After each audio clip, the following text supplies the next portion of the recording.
Өнөөгийн улс төр эдийн засгийн дампуурлын шалтгаан нь хоёр төрлийн оюуны вирус юм. 100 хүн хутгалжалсан цус далуурчнаас болж улс орн мөхтгүй. Харин төрийн буруу бодлогын оюуны гэмтэрэг нь улс орныг мөхөөдөг. Оюуны вирус 1. Англи, Америк, Германы их сургуульд чөлөө төрсөлдөөнийг заадаг. Гэтэл бид тэнд нь 10 жил монопол компаниудад инженерээр ажиллаж тэд хизээч чөлөө төрсөлдөөнөр хөгжөөгүй ба одоо хэрэн монополоор хөгжиж байгааг олж мэдлээ. Тэд үндэсний стандартаар импортоос хамгаалдаг ба зарим тохиолдолд төрийн диктатураар импортыг хүчээр зогсоодог. Оюуны өмчийг хамгаалах арга нь патентийн газар биш, монопол зах зээлийг оюунлаг компанид нь өгдөг юм байна. JP Morgan цус нүчээр монополыг үүсгэж Америкийн тулгуур эдийн засгийг босгосон бол социализмд төрийн монополоор хөгжсөн. Учир нь эрсдэлгүй тогтвортой чанартай үйлдвэрлэлийн тулгуур нөхцөл нь монопол зах зээл гэдгийг дэлхийн түүх нотоллоо. Гэтэл бид чөлөө төрсөлдөөний онолоор хөгжиж дэлхийн хэрэглэгч улс болон мөхөв.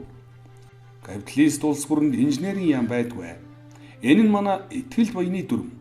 Тиймээс тэд хөгжөөд бид тэдний хэрэглэгч болоод байгаа юм биш үү?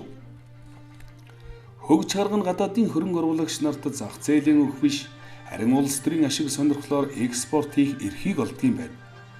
Жишээ нь Назаг нэмийн улс төрийн саармагжилтын онолыг Америк болон хойд урд төршүүдэд нутагшуулах сонирхлоор энэ 3 гүрэн рүү олон тэрбум долларын экспорт хийх эрхийг авч болохыг өнгөрсөн 5 дугаар сарын 12-ны дэлхийн эрдэмтдийн хурлаас олж мэдлээ. Харин манайхан Перу шиг гадаадын колони болох бодлогыг тууштай эрчимтэй хэрэгжүүлж гаднаас зээл хайж байна. Зээл биш, захиалга хайх ёстой юм байна. Оюуны вирус 2. Ардчлалыг ардчилсан засаглал байгуулж байсан түүх манай гаригийн түүхэнд байдгүй юм байна. Харин хүннүүгийн үеийн болон өнөөгийн умардын саармаг засаглал нь ардчлалыг байгуулсан түүх бий. Энэ улс төрийн саармагжилтын онолыг Нацаг нэм инженер өнгөрсөн 5 дугаар сарын 12-ны дэлхийн эрдэмтдийн хуралд өргөн дэвшүүлж 90% саналаар дэмждэгсэн. Гэтэл манайхан 76 гишүүнийг 760 болгож 2 тэнхимтэй болчихвол сайхан болчихно гэж андуураад байна. Учир нь сонгуулиас хамааралтай тэнхим бүр дампуурдаг. Учир нь сонгуульд мөнгө шаардлагатай. Мөнгөний их сурвалж нь хар тамхи хүний наймааг их зэрэг бохир зам байдаг. Энэ бол өнөөгийн Америк Английн зовлон. Тиймээс Америкийн төр сонгуулиас үл хамааралтай болохын тулд ардчилсан засаглалын эсрэг үзэл суртал хийж байна. Жишээ нь Джеймс Бондын киноны дайсан Сталин байсан бол өнөөгийн дайсан ардчилсан засаглал болж хувирсан. Харвардын их сургуулийн олон номыг дэлхийд даяар үнэгүй цацж байна. Эдгээр номнууд ямар нэгэн хүний үзэл бодол онол биш, харин бодит түүхэн үнэн буюу ардчилсан засаглал маань яаж авилга үйлдвэрлэж, яаж ногоон дэлхийг сөнөөсөн, мөн чөлөө төрсөлдөөн гэдэг молгоор олигархууд яаж жижиг улсуудыг боолчилж бохир мөнгө угаадаг түүхэн баримт материалыг өгүүлдэг. Ардчилсан засаглалыг 25 жил өдий зэрэгтэй сайн авч яваа манайх шиг улс орн дэлхийд байхгүй. 1918 онд дэлхийн 1-р дайн дуусч барууныхан бүгд ардчлал руу ороод 10 жил хүрэхгүй дампууран ядуурч дэлхийн 2-р дайныг эхлүүлсэн. Тэднийг бодвол бид соёлтой, ардын ёс заншилтай, бас 70 жилийн даруулагтай тул энэ муухай засаглалыг 25 жил өдий зэрэгтэй авч яваа. Ийм улс дэлхийд байхгүй. Зарим тэнгүүд сүүлийн 20 жил төр барьж буй 30 хүнийг буруутгадаг. Тэгвэл яг энэ засаглалыг Англид нутагшуулбал тэд 2 сар болохгүй дампуурч иргэний дайн дэгдэнэ.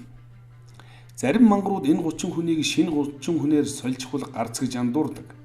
Яагад гэвэл дэлхийн түүхэнд 2-р ээлжинд хоолндоо орж байгаа популистууд төрд гарвал шууд иргэний дайнд дэгддэг жамтай. Иймд гарцыг шинэ 30 биш, хуучин 30 хийх боломжтой. Тэр тусмаа нэгдсэн нэг философтой, босоо удирдлагатай улс төрийн намл үүнийг хийж чадна. Хавтгай удирдлага нь авилга дампуурлын шалтгаан гэдгийг дэлхийн түүх баталсан. Учир нь хавтгай хэлбэлзэл тогтворгүй ба автоматар мөнгөний пирамидыг үүсгэдэг. Үүнийг 100 жилийн өмнө Парито онол болгож гаргасан. Харин үүнийг өнөөгийн Америк батллаа гэж Америкийн нэгдсэн улсын засгийн эрх баригчид өгүүлж байна. Хавтгай толгойтой засаглал нь Америкийн ард түмнийг 120 жил молигдсон тул хүн амын 70% сонгуулиас татгалзсан. Харин бид 20 жил молигдуулж сонгуулиас залхсан. Нийгэм спиралаар хөгждөг гэж хүн бүр заадаг атлаа яагаад яаж хэр хурдан иргэдгийг заадгүй? Нийгэм спиралаар хөгждөг.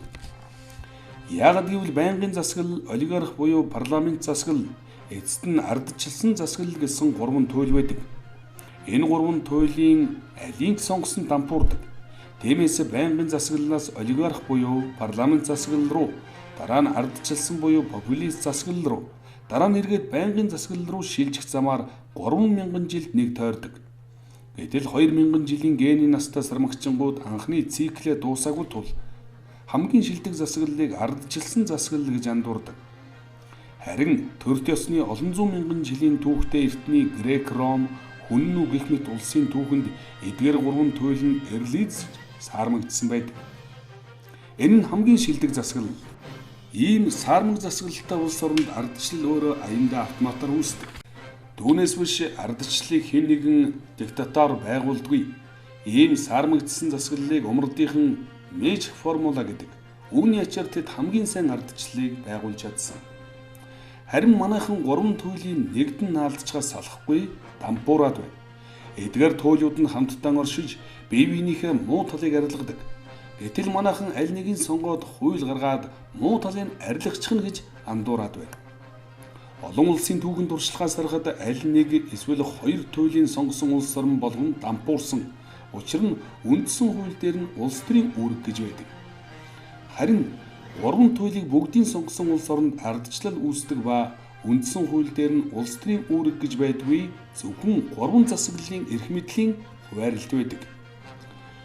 Иймд бидний цөөхөн монголчууд олон нам практикуулж талцалгүй, нэг ч хүнийг шоронд хийлгүй. Энэ глобал улс төрийн хямралаас хамгийн түрүүнд гарч чадвал Монгол улс дэлхийн хамгийн том улс төрийн гүрэн болно. Ахан дүүс хөх толбот монголчуудаа урагшаа.